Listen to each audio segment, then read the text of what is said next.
The Color Out of Space. By H.P. Lovecraft.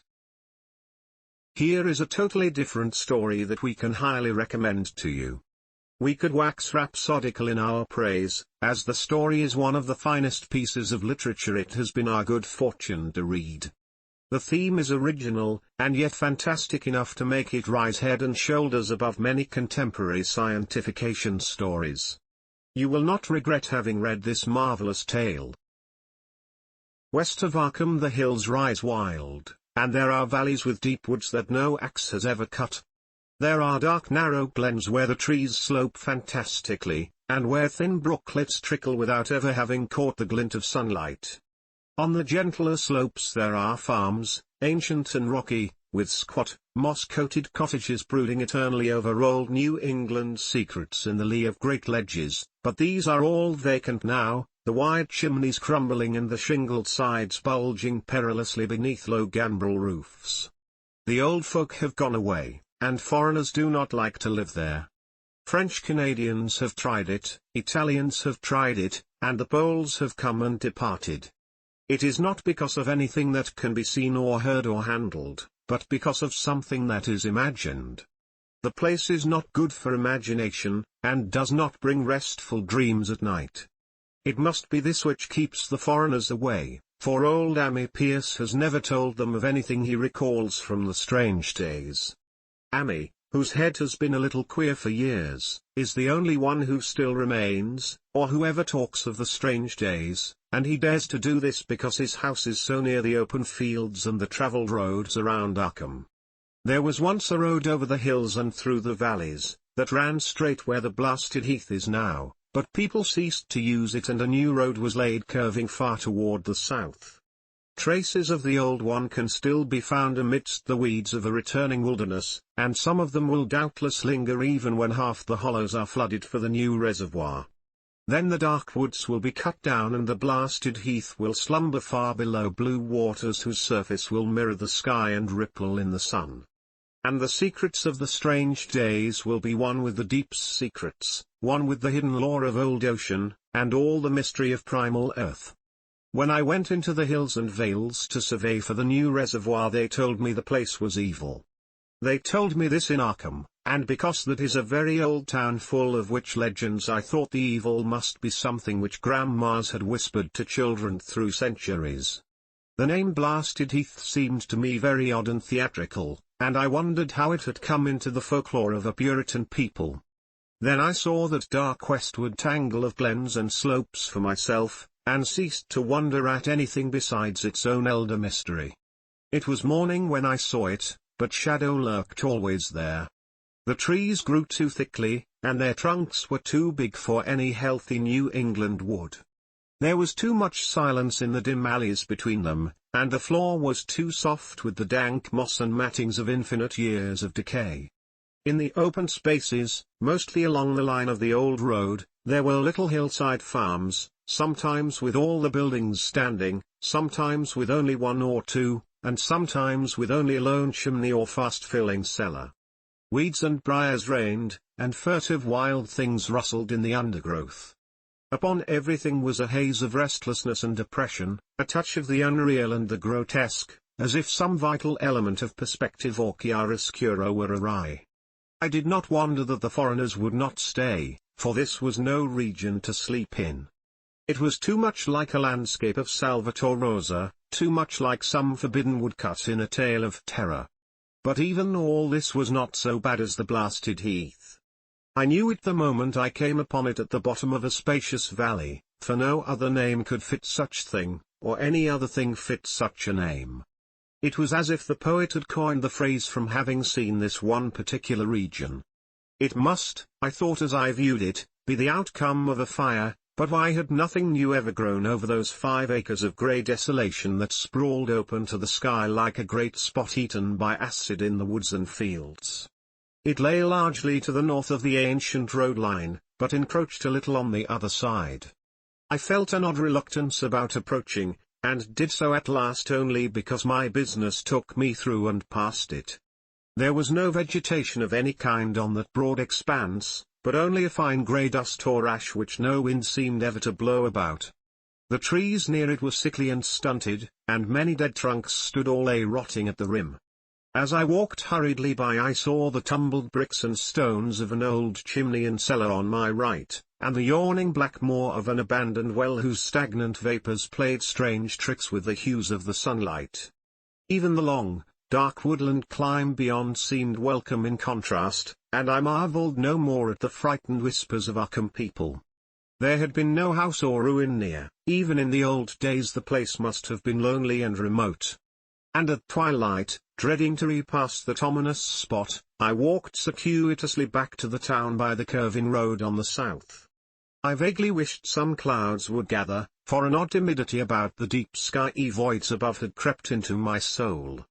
In the evening I asked old people in Arkham about the blasted heath, and what was meant by that phrase strange days which so many evasively muttered. I could not, however, get any good answers, except that all the mystery was much more recent than I had dreamed. It was not a matter of old legendary at all, but something within the lifetime of those who spoke.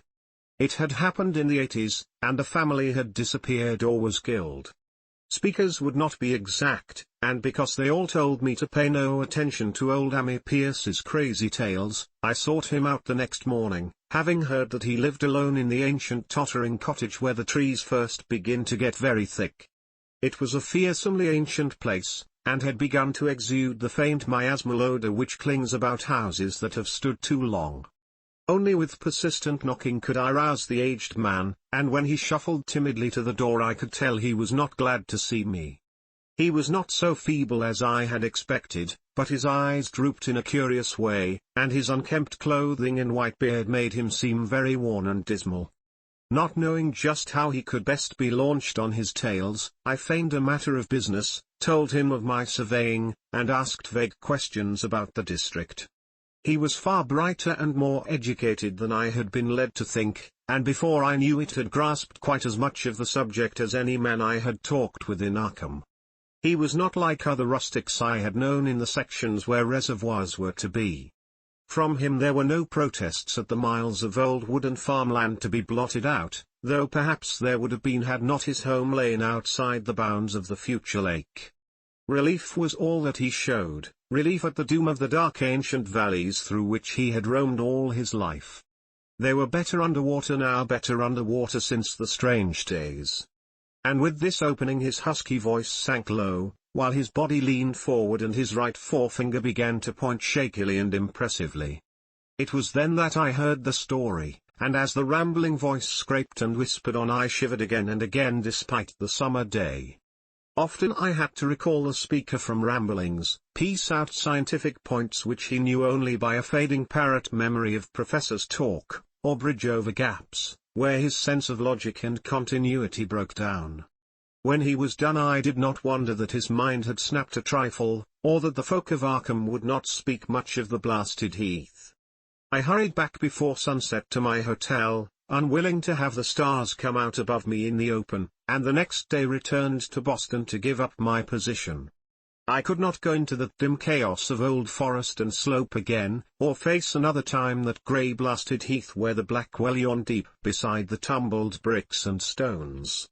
The reservoir will soon be built now, and all those elder secrets will lie safe forever under watery fathoms. But even then I do not believe I would like to visit that country by night, at least not when the sinister stars are out, and nothing could bribe me to drink the new city water of Arkham. It all began, old Ammi said, with the meteorite.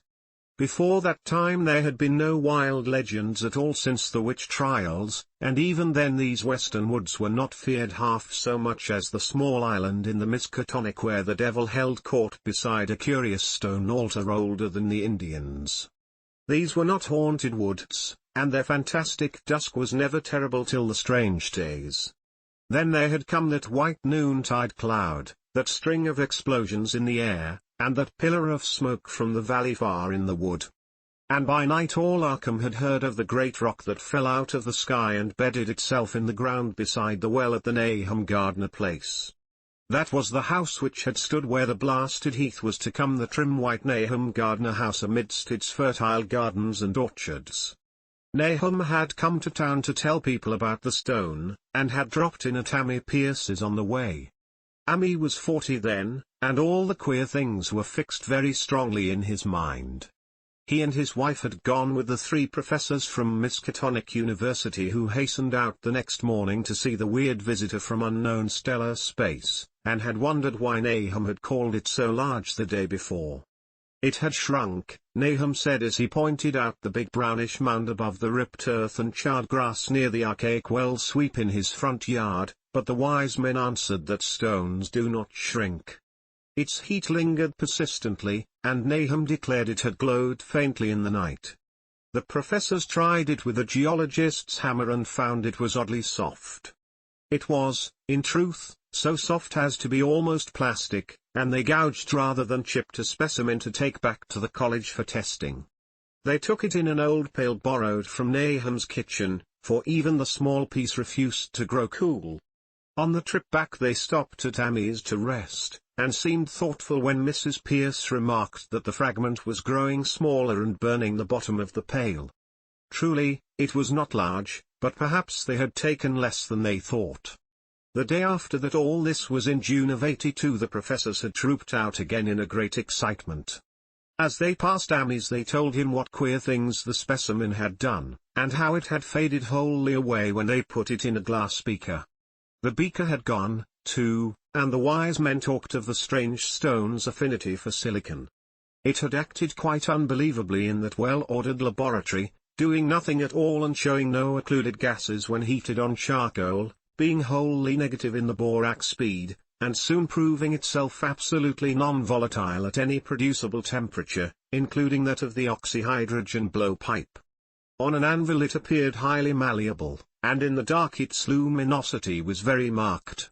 Stubbornly refusing to grow cool, it soon had the college in a state of real excitement, and when upon heating before the spectroscope it displayed shining bands unlike any known colors of the normal spectrum, there was much breathless talk of new elements, bizarre optical properties, and other things which puzzled men of science are wont to say when faced by the unknown.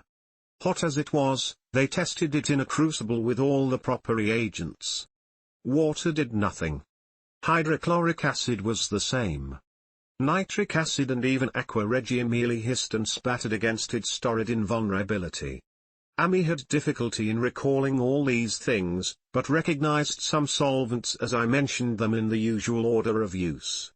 There were ammonia and caustic soda, alcohol and ether, nauseous carbon disulfide and a dozen others, but although the weight grew steadily less as time passed, and the fragment seemed to be slightly cooling, there was no change in the solvents to show that they had attacked the substance at all. It was a metal, though, beyond a doubt. It was magnetic, for one thing, and after its immersion in the acid solvents there seemed to be faint traces of the Widmanstatten figures found on meteoric iron. When the cooling had grown very considerable, the testing was carried on in glass, and it was in a glass beaker that they left all the chips made of the original fragment during the work. The next morning both chips and beaker were gone without trace, and only a charred spot marked the place on the wooden shelf where they had been. All this the professors told Ammi as they paused at his door, and once more he went with them to see the stony messenger from the stars, though this time his wife did not accompany him. It had now most certainly shrunk, and even the sober professors could not doubt the truth of what they saw. All around the dwindling brown lump near the well was a vacant space, except where the earth had caved in, and whereas it had been a good 7 feet across the day before, it was now scarcely 5. It was still hot, and the sages studied its surface curiously as they detached another and larger piece with hammer and chisel.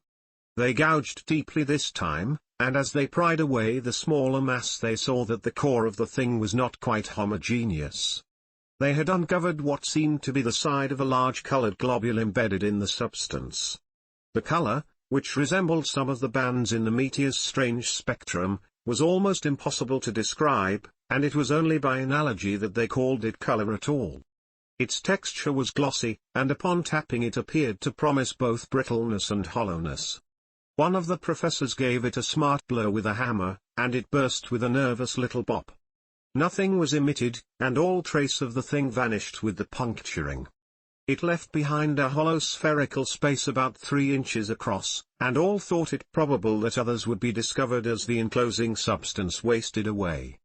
Conjecture was vain, so after a futile attempt to find additional globules by drilling, the seekers left again with their new specimen, which proved, however, as baffling in the laboratory as its predecessor.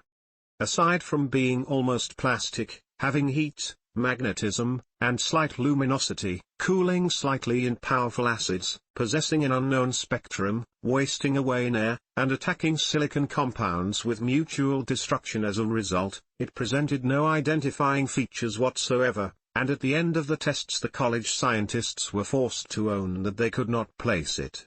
It was nothing of this earth, but a piece of the great outside, and as such dowered with outside properties and obedient to outside laws. That night there was a thunderstorm, and when the professors went out to Nahum's the next day they met with a bitter disappointment. The stone, magnetic as it had been, must have had some peculiar electrical property, for it had drawn the lightning, as Nahum said, with a singular persistence. 6 times within an hour the farmer saw the lightning strike the furrow in the front yard, and when the storm was over nothing remained but a ragged pit by the ancient well sweep, half chocked with caved-in earth. Digging had borne no fruit, and the scientists verified the fact of the utter vanishment. The failure was total, so that nothing was left to do but go back to the laboratory and test again the disappearing fragment left carefully cased in lead. That fragment lasted a week, at the end of which nothing of value had been learned of it. When it had gone, no residue was left behind, and in time the professors felt scarcely sure they had indeed seen with waking eyes that cryptic vestige of the fathomless gulfs outside, that lone, weird message from other universes and other realms of matter, force, and entity. As was natural, the Arkham papers made much of the incident with its collegiate sponsoring, and sent reporters to talk with Nahum Gardner and his family. At least one Boston daily also sent a scribe, and Nahum quickly became a kind of local celebrity. He was a lean, genial person of about 50, living with his wife and 3 sons on the pleasant farmstead in the valley. He and Amy exchanged visits frequently, as did their wives, and Amy had nothing but praise for him after all these years. He seemed slightly proud of the notice his place had attracted, and talked often of the meteorite in the succeeding weeks. That July and August were hot, and Nahum worked hard at his haying in the 10-acre pasture across Chapman's Brook, his rattling wain wearing deep ruts in the shadowy lanes between. The labor tired him more than it had in other years, and he felt that age was beginning to tell on him. Then fell the time of fruit and harvest. The pears and apples slowly ripened, and Nahum vowed that his orchards were prospering as never before. The fruit was growing to phenomenal size and unwonted gloss, and in such abundance that extra barrels were ordered to handle the future crop. But with the ripening came sore disappointment, for of all that gorgeous array of specious lusciousness not one single jot was fit to eat. Into the fine flavor of the pears and apples had crept a stealthy bitterness and sickishness, so that even the smallest of bites induced a lasting disgust. It was the same with the melons and tomatoes, and Nahum sadly saw that his entire crop was lost. Quick to connect events, he declared that the meteorite had poisoned the soil, and thanked heaven that most of the other crops were in the upland lot along the road. Winter came early, and was very cold. Amy saw Nahum less often than usual, and observed that he had begun to look worried. The rest of his family too, seemed to have grown taciturn, and were far from steady in their church-going or their attendance at the various social events of the countryside. For this reserve or melancholy no cause could be found, though all the household confessed now and then to poorer health and a feeling of vague disquiet. Nahum himself gave the most definite statement of anyone when he said he was disturbed about certain footprints in the snow. They were the usual winter prints of red squirrels, white rabbits, and foxes, but the brooding farmer professed to see something not quite right about their nature and arrangement. He was never specific, but appeared to think that they were not as characteristic of the anatomy and habits of squirrels and rabbits and foxes as they ought to be. Amy listened without interest to this talk until one night when he drove past Nahum's house in his sleigh on the way back from Clark's Corners. There had been a moon, and a rabbit had run across the road, and the leaps of that rabbit were longer than either Ammi or his horse liked. The latter, indeed, had almost run away when brought up by a firm rein. Thereafter Ammi gave Nahum's tales more respect, and wondered why the gardener dogs seemed so cowed and quivering every morning. They had, it developed, nearly lost the spirit to bark.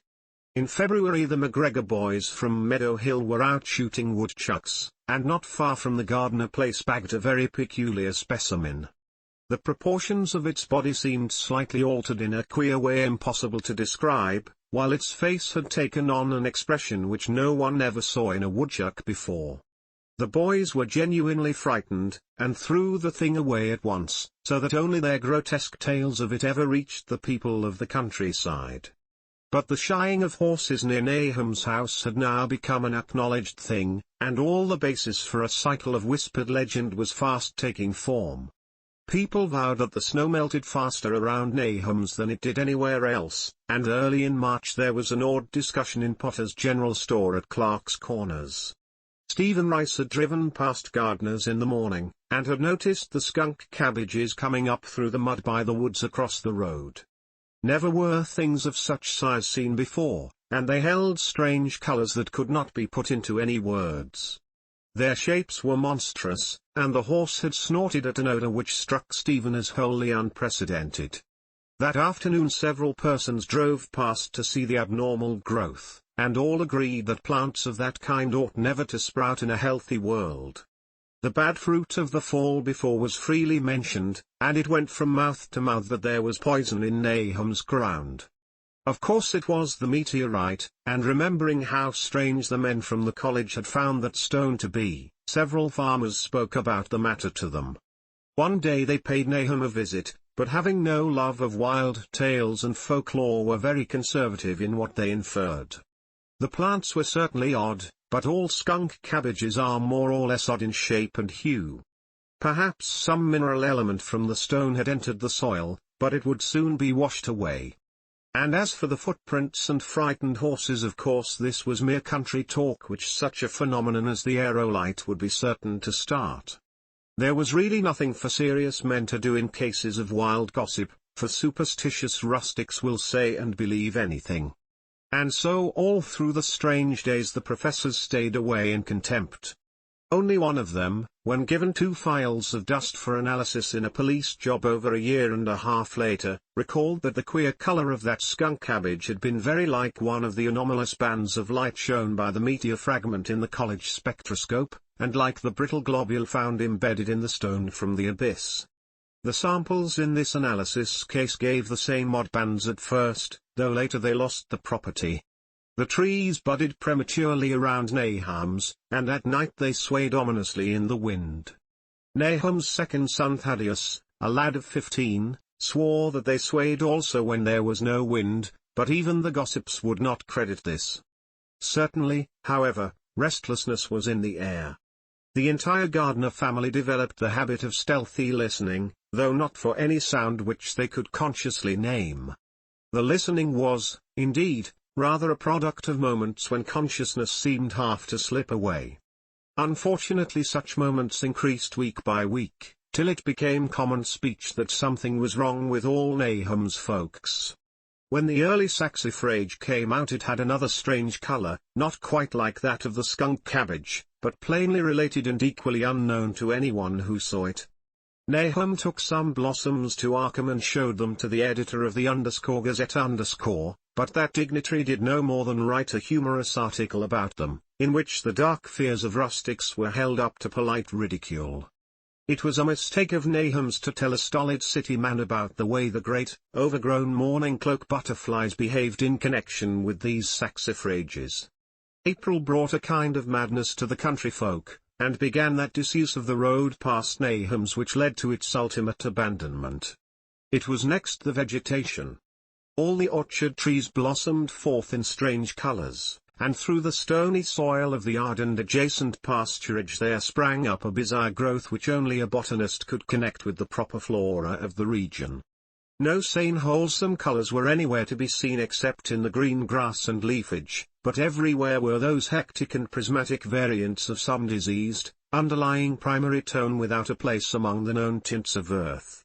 The Dutchman's breeches became a thing of sinister menace, and the bloodroots grew insolent in their chromatic perversion. Amy and the gardeners thought that most of the colors had a sort of haunting familiarity, and decided that they reminded one of the brittle globule in the meteor. Nahum plowed and sowed the 10-acre pasture and the upland lot, but did nothing with the land around the house. He knew it would be of no use, and hoped that the summer's strange growths would draw all the poison from the soil. He was prepared for almost anything now, and had grown used to the sense of something near him waiting to be heard. The shunning of his house by neighbors told on him, of course, but it told on his wife more. The boys were better off, being at school each day, but they could not help being frightened by the gossip. Thaddeus, an especially sensitive youth, suffered the most. In May the insects came, and Nahum's place became a nightmare of buzzing and crawling. Most of the creatures seemed not quite usual in their aspects and motions, and their nocturnal habits contradicted all former experience. The gardeners took to watching at night, watching in all directions at random for something they could not tell what. It was then that they all owned that Thaddeus had been right about the trees. Mrs. Gardner was the next to see it from the window as she watched the swollen boughs of a maple against a moonlit sky. The boughs surely moved, and there was no wind. It must be the sap. Strangeness had come into everything growing now. Yet it was none of Nahum's family at all who made the next discovery. Familiarity had dulled them, and what they could not see was glimpsed by a timid windmill salesman from Bolton who drove by one night in ignorance of the country legends. What he told in Arkham was given a short paragraph in the Gazette and it was there that all the farmers, Nahum included, saw it first. The night had been dark and the buggy lamps faint, but around a farm in the valley which everyone knew from the account must be Nahum's, the darkness had been less thick. A dim though distinct luminosity seemed to inhere in all the vegetation, grass, leaves, and blossoms alike, while at one moment a detached piece of the phosphorescence appeared to stir furtively in the yard near the barn. The grass had so far seemed untouched, and the cows were freely pastured in the lot near the house, but toward the end of May the milk began to be bad. Then Nahum had the cows driven to the uplands, after which this trouble ceased. Not long after this the change in grass and leaves became apparent to the eye. All the verdure was going grey, and was developing a highly singular quality of brittleness. Amy was now the only person who ever visited the place, and his visits were becoming fewer and fewer. When school closed the gardeners were virtually cut off from the world, and sometimes let Amy do their errands in town. They were failing curiously both physically and mentally, and no one was surprised when the news of Mrs. Gardner's madness stole around. It happened in June, about the anniversary of the meteor's fall, and the poor woman screamed about things in the air which she could not describe. In her raving there was not a single specific noun, but only verbs and pronouns. Things moved and changed and fluttered, and ears tingled to impulses which were not wholly sounds. Something was taken away, she was being drained of something, something was fastening itself on her that ought not to be, someone must make it keep off. Nothing was ever still in the night, the walls and windows shifted. Nahum did not send her to the county asylum, but let her wander about the house as long as she was harmless to herself and others. Even when her expression changed he did nothing. But when the boys grew afraid of her, and Thaddeus nearly fainted at the way she made faces at him, he decided to keep her locked in the attic. By July she had ceased to speak and crawled on all fours, and before that month was over Nahum got the mad notion that she was slightly luminous in the dark, as he now clearly saw was the case with the nearby vegetation. It was a little before this that the horses had stampeded. Something had aroused them in the night, and their neighing and kicking in their stalls had been terrible. There seemed virtually nothing to do to calm them, and when Nahum opened the stable door they all bolted out like frightened woodland deer. It took a week to track all four, and when found they were seen to be quite useless and unmanageable. Something had snapped in their brains, and each one had to be shot for its own good. Nahum borrowed a horse from Mammy for his haying, but found it would not approach the barn. It shied, balked, and whinnied, and in the end he could do nothing but drive it into the yard while the men used their own strength to get the heavy wagon near enough the hay loft for convenient pitching. And all the while the vegetation was turning grey and brittle. Even the flowers whose hues had been so strange were greying now, and the fruit was coming out grey and dwarfed and tasteless. The asters and goldenrod bloomed grey and distorted, and the roses and zinnias and hollyhocks in the front yard were such blasphemous-looking things that Nahum's oldest boy Zenas cut them down. The strangely puffed insects died about that time, even the bees that had left their hives and taken to the woods. By September all the vegetation was fast crumbling to a greyish powder, and Nahum feared that the trees would die before the poison was out of the soil. His wife now had spells of terrific screaming, and he and the boys were in a constant state of nervous tension. They shunned people now, and when school opened the boys did not go. But it was Ami, on one of his rare visits, who first realized that the well water was no longer good. It had an evil taste that was not exactly fetid nor exactly salty, and Ami advised his friend to dig another well on higher ground to use till the soil was good again. Nahum, however, ignored the warning, for he had by that time become calloused to strange and unpleasant things. He and the boys continued to use the tainted supply, drinking it as listlessly and mechanically as they ate their meagre and ill-cooked meals and did their thankless and monotonous chores through the aimless days. There was something of stolid resignation about them all, as if they walked half in another world between lines of nameless guards to a certain and familiar doom. Thaddeus went mad in September after a visit to the well.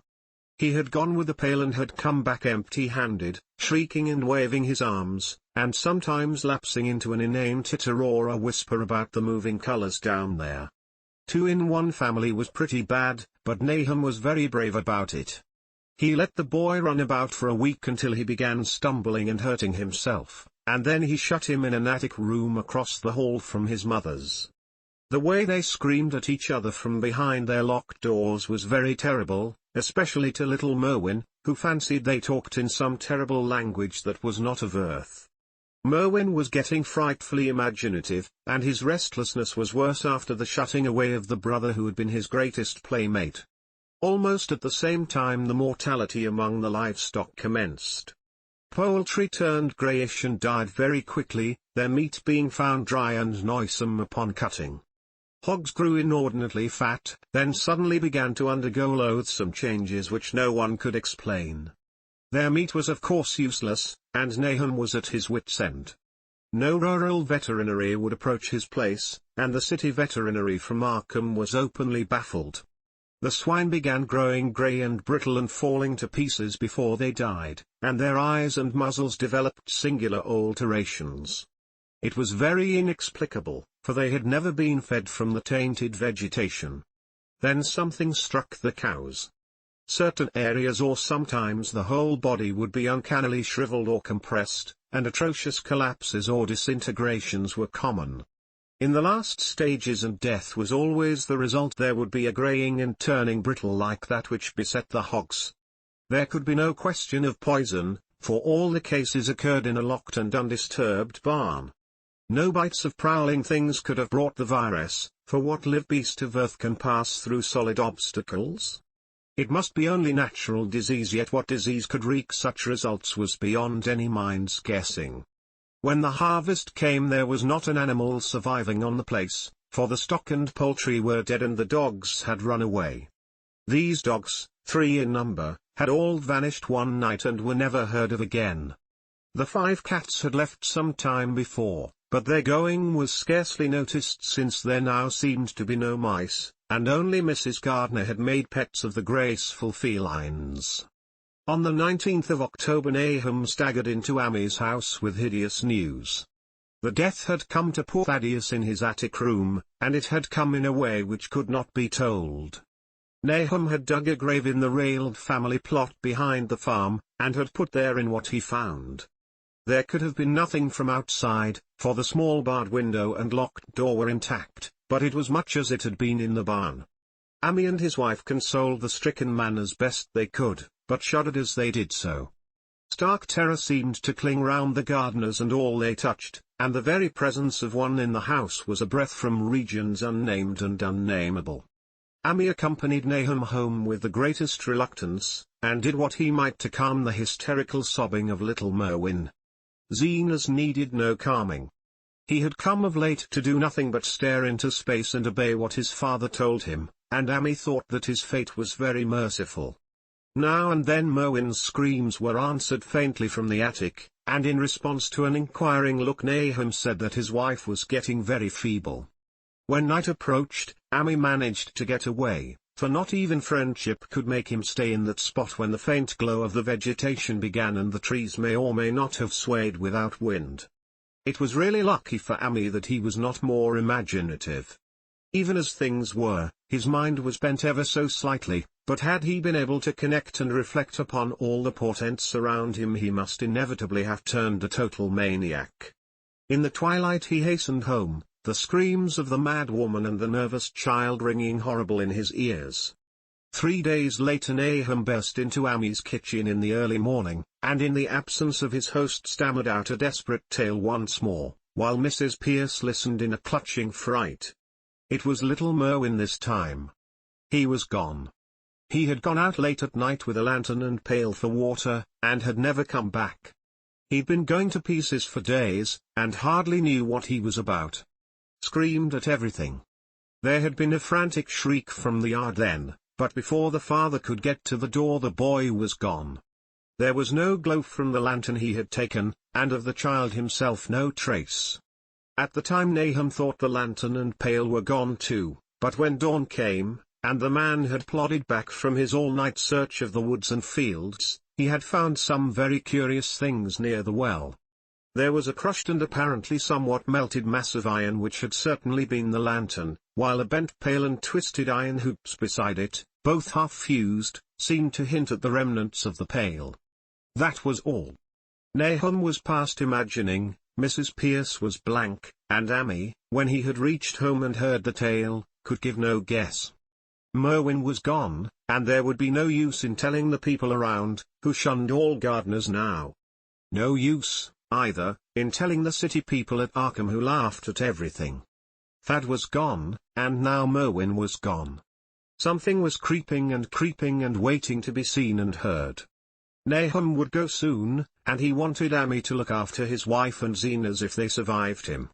It must all be a judgment of some sort, though he could not fancy what for, since he had always walked uprightly in the Lord's ways so far as he knew.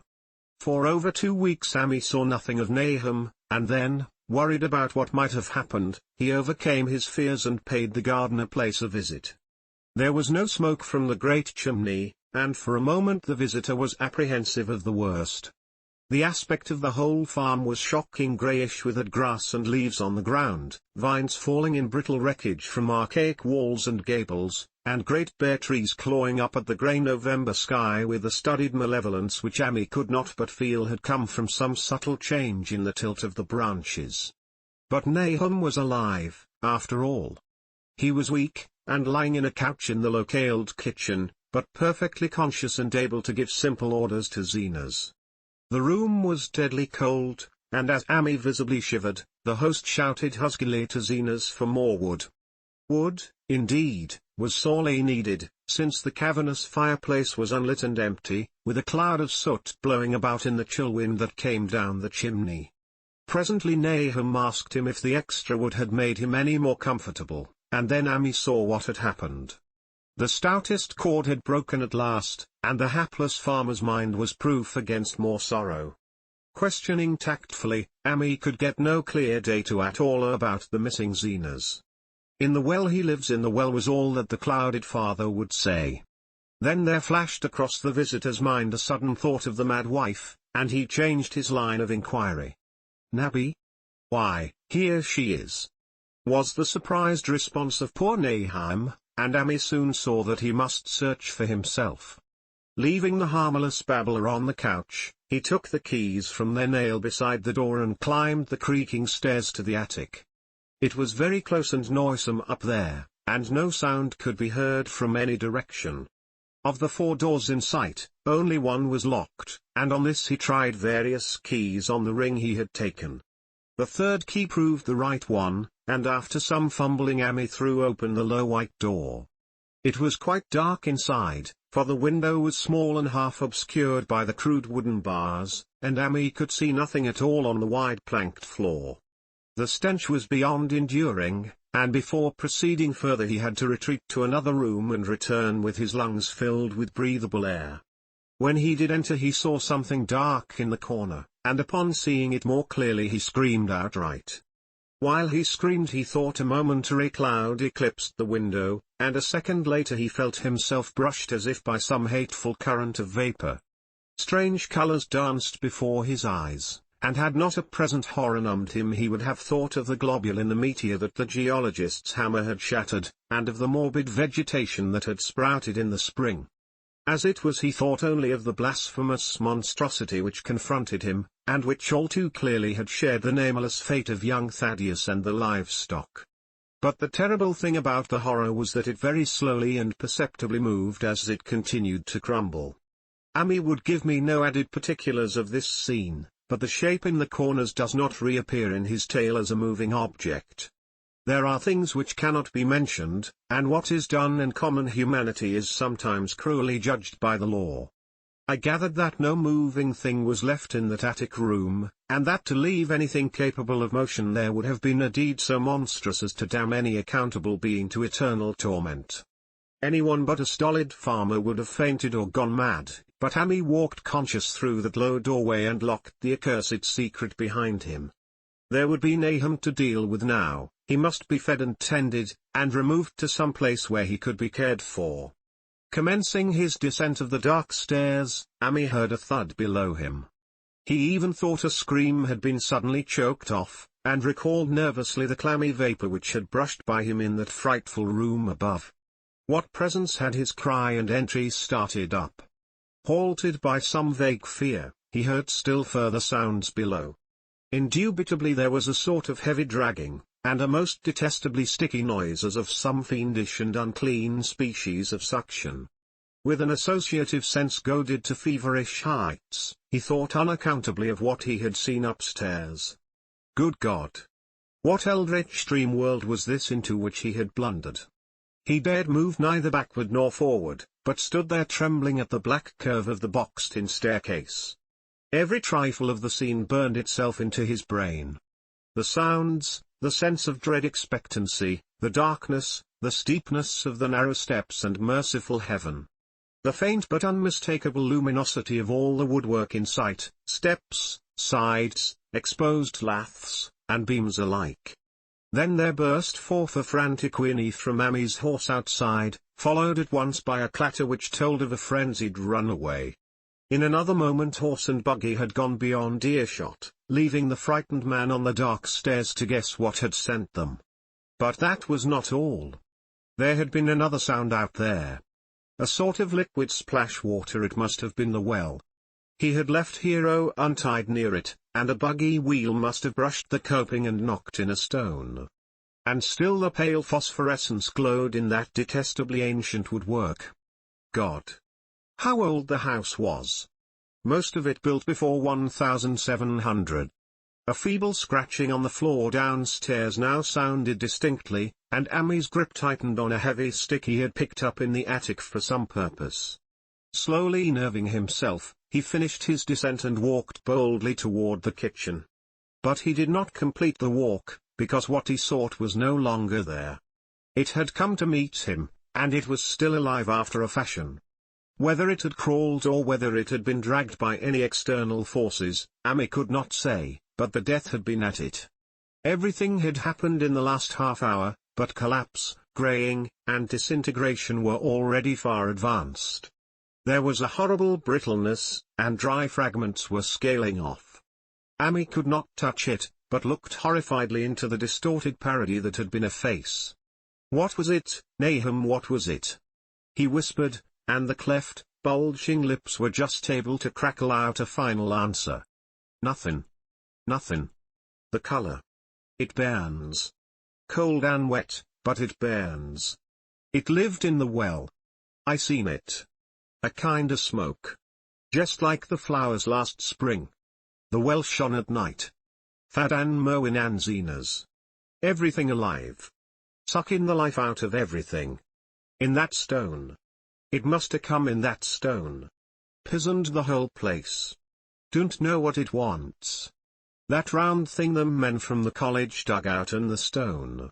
They smashed it. It was that same color. Just the same, like the flowers and plants. Must have been more of 'em. Seeds.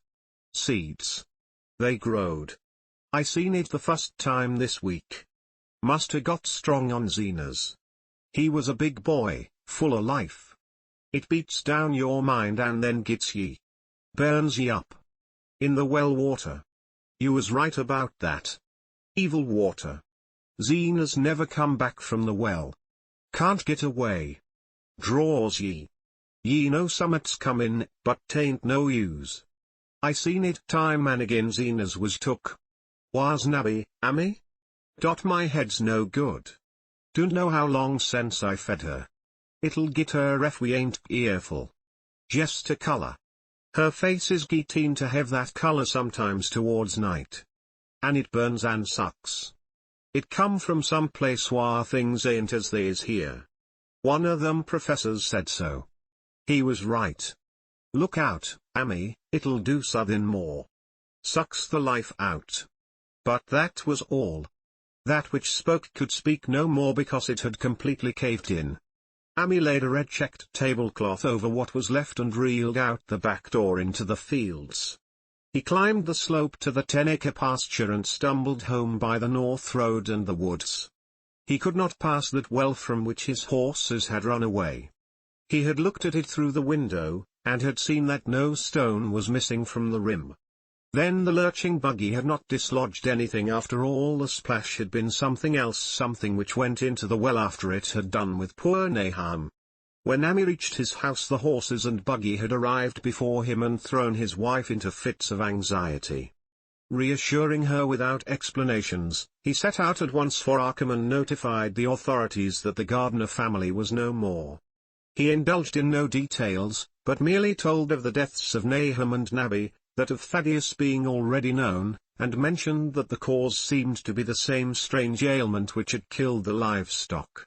He also stated that Merwin and Zenas had disappeared. There was considerable questioning at the police station, and in the end Ammy was compelled to take 3 officers to the Gardner farm, together with the coroner, the medical examiner, and the veterinary who had treated the diseased animals.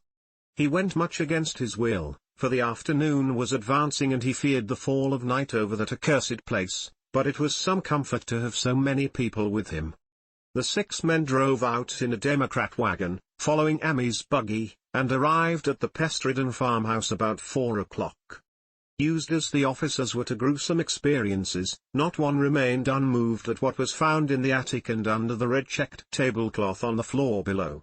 The whole aspect of the farm with its grey desolation was terrible enough, but those 2 crumbling objects were beyond all bounds. No one could look long at them, and even the medical examiner admitted that there was very little to examine. Specimens could be analyzed, of course, so he busied himself in obtaining them, and here it develops that a very puzzling aftermath occurred at the college laboratory where the 2 phials of dust were finally taken. Under the spectroscope both samples gave off an unknown spectrum, in which many of the baffling bands were precisely like those which the strange meteor had yielded in the previous year. The property of emitting this spectrum vanished in a month, the dust thereafter consisting mainly of alkaline phosphates and carbonates. Ammy would not have told the men about the well if he had thought they meant to do anything then and there. It was getting towards sunset, and he was anxious to be away. But he could not help glancing nervously at the stony curb by the great sweep, and when a detective questioned him he admitted that Nahum had feared something down there, so much so that he had never even thought of searching it for Merwin or Zenas. After that nothing would do but that they empty and explore the well immediately, so Ammy had to wait trembling while pail after pail of rank water was hauled up and splashed on the soaking ground outside. The men sniffed in disgust at the fluid, and toward the last held their noses against the feet they were uncovering. It was not so long a job as they had feared it would be, since the water was phenomenally low. There is no need to speak too exactly of what they found. Merwin and Zenas were both there, in part, though the vestiges were mainly skeletal. There were also a small deer and a large dog in about the same state, and a number of bones of smaller animals. The ooze and slime at the bottom seemed inexplicably porous and bubbling, and a man who descended on handholds with a long pole found that he could sink the wooden shaft to any depth in the mud of the floor without meeting any solid obstruction. Twilight had now fallen, and lanterns were brought from the house. Then, when it was seen that nothing further could be gained from the well, everyone went indoors and conferred in the ancient sitting room while the intermittent light of a spectral half-moon played wanly on the grey desolation outside. The men were frankly nonplussed by the entire case, and could find no convincing common element to link the strange vegetable conditions, the unknown disease of livestock and humans, and the unaccountable deaths of Merwin and Zenas in the tainted well. They had heard the common country talk, it is true, but could not believe that anything contrary to natural law had occurred. No doubt the meteor had poisoned the soil, but the illness of person and animals who had eaten nothing grown in that soil was another matter. Was it the well water? Very possibly. It might be a good idea to analyze it. But what peculiar madness could have made both boys jump into the well? Their deeds were so similar, and the fragments showed that they had both suffered from the grey brittle death. Why was everything so grey and brittle? It was the coroner, seated near a window overlooking the yard, who first noticed the glow about the well. Night had fully set in, and all the abhorrent grounds seemed faintly luminous with more than the fitful moonbeams, but this new glow was something definite and distinct, and appeared to shoot up from the black pit like a softened ray from a searchlight, giving dull reflections in the little ground pools where the water had been emptied. It had a very queer color, and as all the men clustered round the window, Amy gave a violent start. For this strange beam of ghastly miasma was to him of no unfamiliar hue. He had seen that color before, and feared to think what it might mean. He had seen it in the nasty brittle globulin that aerolite 2 summers ago, had seen it in the crazy vegetation of the springtime, and had thought he had seen it for an instant that very morning against the small barred window of that terrible attic room where nameless things had happened. It had flashed there a second, and a clammy and hateful current of vapor had brushed past him, and then poor Nahum had been taken by something of that color. He had said so at the last, said it was like the globulin the plants. After that had come the runaway in the yard and the splash in the well, and now that well was belching forth to the night a pale insidious beam of the same demoniac tint. It does credit to the alertness of Amy's mind that he puzzled even at that tense moment over a point which was essentially scientific. He could not but wonder at his gleaning of the same impression from a vapor glimpsed in the daytime, against a window opening in the morning sky, and from a nocturnal exhalation seen as a phosphorescent mist against the black and blasted landscape. It wasn't right, it was against nature, and he thought of those terrible last words of his stricken friend, "It come from some place whar things ain't as they is here." One of them professors said so. All 3 horses outside, tied to a pair of shriveled saplings by the road, were now neighing and pawing frantically. The wagon driver started for the door to do something, but Amy laid a shaky hand on his shoulder. "Don't go out, tar," he whispered. "They's more to this nor what we know. Nahum said something lived in the well that sucks your life out. He said it must be some it growed from a round ball like one we all seen in the meteor stone that fell a year ago June. Sucks and burns, he said, and is jest a cloud of color like that light out dar now, that ye can hardly see and can't tell what it is. Nahum thought it feeds on everything livin' and gets stronger all the time. He said he seen it this last week. It must be something from away off in the sky like the men from the college last year says the meteor stone was. The way it's made and the way it works ain't like no way of God's world. It's some eat from beyond." So the men paused indecisively as the light from the well grew stronger and the hitched horses pawed and whinnied in increasing frenzy. It was truly an awful moment, with terror in that ancient and accursed house itself, 4 monstrous sets of fragments, 2 from the house and 2 from the well in the woodshed behind, and that shaft of unknown and unholy iridescence from the slimy depths in front. Amy had restrained the driver on impulse, forgetting how uninjured he himself was after the clammy brushing of that colored vapor in the attic room, but perhaps it is just as well that he acted as he did. No one will ever know what was abroad that night, and though the blasphemy from beyond had not so far hurt any human of unweakened mind, there is no telling what it might not have done at that last moment, and with its seemingly increased strength and the special signs of purpose it was soon to display beneath the half-clouded moonlit sky. All at once one of the detectives at the window gave a short, sharp gasp. The others looked at him, and then quickly followed his own gaze upward to the point at which its idle straying had been suddenly arrested. There was no need for words. What had been disputed in country gossip was disputable no longer, and it is because of the thing which every man of that party agreed in whispering later on, that strange days are never talked about in Arkham. It is necessary to premise that there was no wind at that hour of the evening. One did arise not long afterward, but there was absolutely none then. Even the dry tips of the lingering hedge mustard, grey and blighted, and the fringe on the roof of the standing Democrat wagon were unstirred. And yet amid that tense, godless calm the high bare boughs of all the trees in the yard were moving. They were twitching morbidly and spasmodically, clawing in convulsive and epileptic madness at the moonlit clouds, scratching impotently in the noxious air as if jerked by some allied and bodiless line of linkage with subterranean horrors writhing and struggling below the black roots. Not a man breathed for several seconds. Then a cloud of darker depth passed over the moon, and the silhouette of clutching branches faded out momentarily. At this there was a general cry, muffled with awe, but husky and almost identical from every throat. For the terror had not faded with the silhouette, and in a fearsome instant of deeper darkness the watchers saw wriggling at the treetop height 1,000 tiny points of faint and unhallowed radiance, tipping each bough like the fire of street Elmo or the flames that come down on the apostles' heads at Pentecost.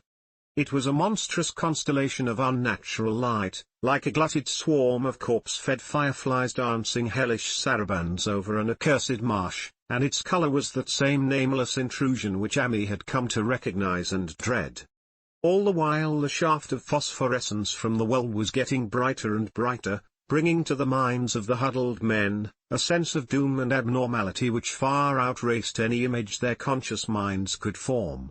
It was no longer _shining _out, it was _pouring _out, and as the shapeless stream of unplaceable color left the well it seemed to flow directly into the sky. Illustration. And in the fearsome instant of deeper darkness, the watchers saw wriggling at the treetop height, 1,000 tiny points of faint and unhallowed radiance, tipping each bough like the fire of street Elmo.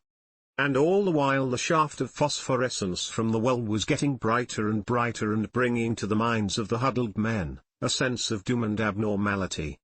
It was no longer shining out, it was pouring out, and as the shapeless stream of unplaceable color left the well, it seemed to flow directly into the sky. The veterinary shivered, and walked to the front door to drop the heavy extra bar across it. Amy shook no less, and had to tug and point for lack of a controllable voice when he wished to draw notice to the growing luminosity of the trees.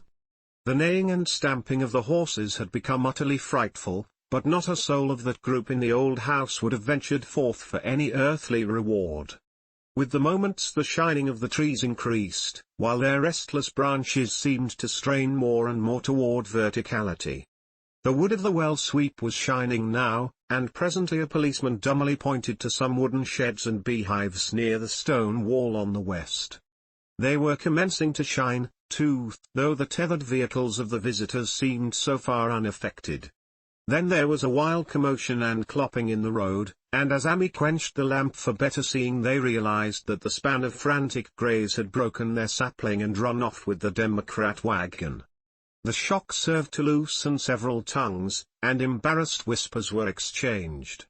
"It spreads on everything organic that's been around here," muttered the medical examiner. No one replied, but the man who had been in the well gave a hint that his long pole must have stirred up something intangible. "It was awful," he added. "There was no bottom at all." Just ooze and bubbles and the feeling of something lurking under there. Amy's horse still pawed and screamed deafeningly in the road outside, and nearly drowned its owner's faint quaver as he mumbled his formless reflections. It come from that stone, it grow down tar, it got everything live in, it fed itself on them, mind and body. Thadan Merwin, Zenas and Nabi Nahum was the last, they all drunk the water, it got strong on 'em, it come from beyond. Why, things ain't like they be here now, it's going home at this point, as the column of unknown color flared suddenly stronger and began to weave itself into fantastic suggestions of shape which each spectator later described differently. There came from poor tethered hero such a sound as no man before or since ever heard from a horse. Every person in that low-pitched sitting room stopped his ears, and Amy turned away from the window in horror and nausea. Words could not convey it. When Amy looked out again, the hapless beast lay huddled inert on the moonlit ground between the splintered shafts of the buggy. That was the last of Hero till they buried him next day. But the present was no time to mourn, for almost at this instant a detective silently called attention to something terrible in the very room with them. In the absence of the lamplight it was clear that a faint phosphorescence had begun to pervade the entire apartment. It glowed on the broad planked floor where the rag carpet left it bare, and shimmered over the sashes of the small paned windows. It ran up and down the exposed corner posts, coruscated about the shelf and mantel, and infected the very doors and furniture. Each minute saw it strengthen, and at last it was very plain that healthy living things must leave that house. Amy showed them the back door and the path up through the fields to the 10-acre pasture. They walked and stumbled as in a dream, and did not dare look back till they were far away on the high ground. They were glad of the path, for they could not have gone the front way, by that well. It was bad enough passing the glowing barn and sheds, and those shining orchard trees with their gnarled, fiendish contours, but thank heaven the branches did their worst twisting high up. The moon went under some very black clouds as they crossed the rustic bridge over Chapman's Brook, and it was blind groping from there to the open meadows. When they looked back toward the valley and the distant Gardner place at the bottom, they saw a fearsome sight. All the farm was shining with the hideous unknown blend of color, trees, buildings, and even such grass and herbage as had not been wholly changed to lethal grey brittleness. The boughs were all straining skyward, tipped with tongues of foul flame, and lambent tricklings of the same monstrous fire were creeping about the ridgepoles of the house, barn and sheds. It was a scene from a vision of Fuseli, and over all the rest reigned that riot of luminous amorphousness, that alien and undimensioned rainbow of cryptic poison from the well-seething, feeling, lapping, reaching, scintillating, straining, and malignly bubbling in its cosmic and unrecognizable chromaticism. Then without warning the hideous thing shot vertically up toward the sky like a rocket or meteor, leaving behind no trail and disappearing through a round and curiously regular hole in the clouds before any man could gasp or cry out.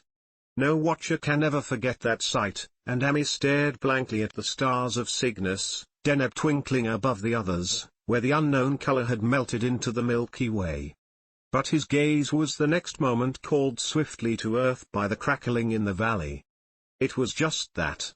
Only a wooden ripping and crackling, and not an explosion, as so many others of the party vowed.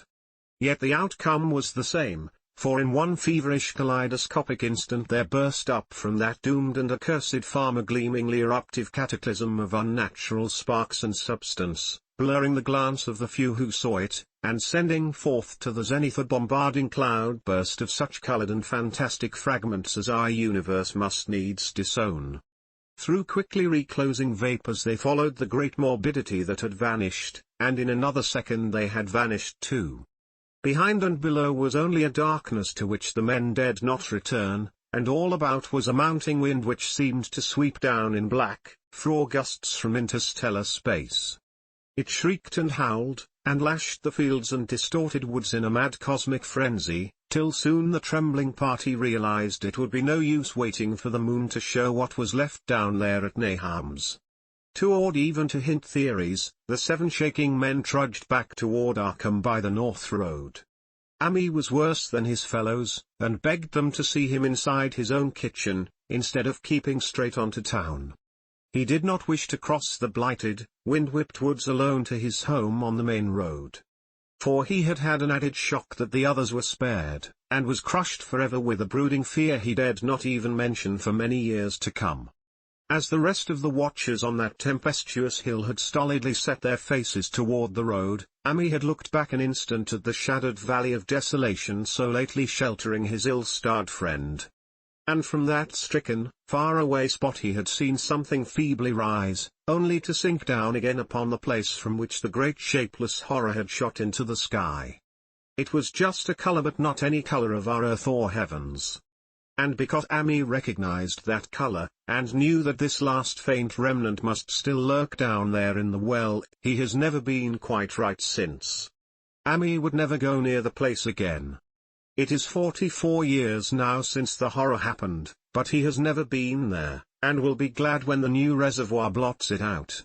I shall be glad, too, for I do not like the way the sunlight changed color around the mouth of that abandoned well I passed. I hope the water will always be very deep, but even so, I shall never drink it. I do not think I shall visit the Arkham country hereafter. 3 of the men who had been with Ami returned the next morning to see the ruins by daylight, but there were not any real ruins. Only the bricks of the chimney, the stones of the cellar, some mineral and metallic litter here and there, and the rim of that nefandous well. Save for Ami's dead horse, which they towed away and buried, and the buggy which they shortly returned to him, everything that had ever been living had gone. 5 eldritch acres of dusty grey desert remained, nor has anything ever grown there since. To this day it sprawls open to the sky like a great spot eaten by acid in the woods and fields, and the few who have ever dared glimpse it in spite of the rural tales have named it the Blasted Heath. The rural tales are queer. They might be even queerer if city men and college chemists could be interested enough to analyze the water from that disused well, or the grey dust that no wind seems ever to disperse.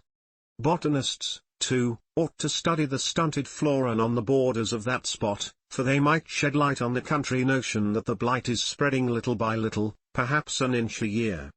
People say the color of the neighboring herbage is not quite right in the spring, and that wild things leave queer prints in the light winter snow. Snow never seems quite so heavy on the Blasted Heath as it is elsewhere. Horses, the few that are left in this motor age, grow skittish in the silent valley, and hunters cannot depend on their dogs too near the splotch of greyish dust. They say the mental influences are very bad, too. Numbers went queer in the years after Nahum's taking, and always they lacked the power to get away. Then the stronger-minded folk all left the region, and only the foreigners tried to live in the crumbling old homesteads. They could not stay, though, and one sometimes wonders what insight beyond ours their wild, weird stories of whispered magic have given them. Their dreams at night, they protest, are very horrible in that grotesque country, and surely the very look of the dark realm is enough to stir a morbid fancy. No traveler has ever escaped a sense of strangeness in those deep ravines, and artists shiver as they paint thick woods whose mystery is as much of the spirits as of the eye. I myself am curious about the sensation I derived from my one lone walk before Ami told me his tale. When twilight came I had vaguely wished some clouds would gather, for odd timidity about the deep skyey voids above had crept into my soul. Do not ask me for my opinion. I do not know, that is all. There was no one but Ami to question, for Arkham people will not talk about the strange days, and all 3 professors who saw the aerolite and its colored globule are dead. There were other globules, depend upon that. One must have fed itself and escaped, and probably there was another which was too late. No doubt it is still down the well. I know there was something wrong with the sunlight I saw above that miasmal brink. The rustics say the blight creeps an inch a year, so perhaps there is a kind of growth or nourishment even now. But whatever demon hatchling is there, it must be tethered to something or else it would quickly spread. Is it fastened to the roots of those trees that claw the air? One of the current Arkham tales is about fat oaks that shine and move as they ought not to do at night. What it is, only God knows. In terms of matter, I suppose the thing Ami described would be called a gas, but this gas obeyed laws that are not of our cosmos. This was no fruit of such worlds and suns as shine on the telescopes and photographic plates of our observatories. This was no breath from the skies whose motions and dimensions our astronomers measure or deem too vast to measure. It was just a color out of space, a frightful messenger from unformed realms of infinity beyond all nature as we know it, from realms whose mere existence stuns the brain and numbs us with the black extra-cosmic gulfs it throws open before our frenzied eyes. I doubt very much if Ami consciously lied to me, and I do not think his tale was all a freak of madness as the townsfolk had forewarned. Something terrible came to the hills and valleys on that meteor, and something terrible, though I know not in what proportion, still remains. I shall be glad to see the water come. Meanwhile I hope nothing will happen to Ami. He saw so much of the thing and its influence was so insidious. Why has he never been able to move away? How clearly he recalled those dying words of Nahum's, "Can't get away, draws ye no summat's comin'. But tain't no use, Ami's such a good old man. When the reservoir gang gets to work I must write the chief engineer to keep a sharp watch on him." I would hate to think of him as the grey, twisted, brittle monstrosity which persists more and more in troubling my sleep,